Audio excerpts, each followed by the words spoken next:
What's up guys? In today's video, I'm going to be showing you how to reset the Wi-Fi and network connection settings on your Epson XP-2200 Expression Home printer.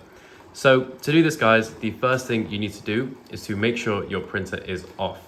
So we need to start whilst our printer is off. So I'm going to hold the power button to turn my printer off, and then I will come back when it's fully off.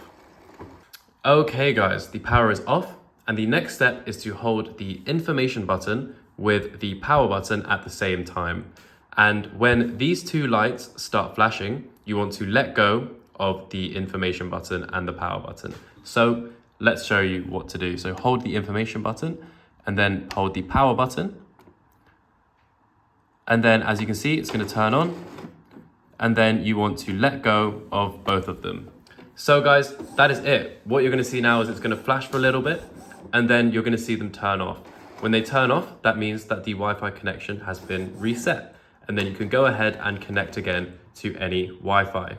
So in a second, we should see them completely turn off, which means that we will have reset our Wi-Fi connection settings. It might take a little bit, just like it is now, and there we go. Look at that.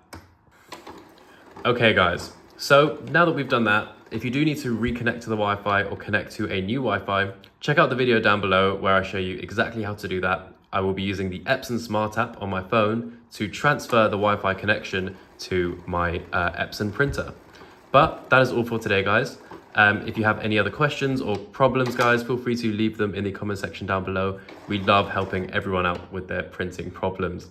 Thank you guys very much for watching. Don't forget to like and subscribe, as that would help us out so much. And if you guys want to help us out even further, check out our sponsor down below, guys. They are a global printing supply platform. We use them for all of our videos. They have great prices and deals on anything you could need for your printing journey.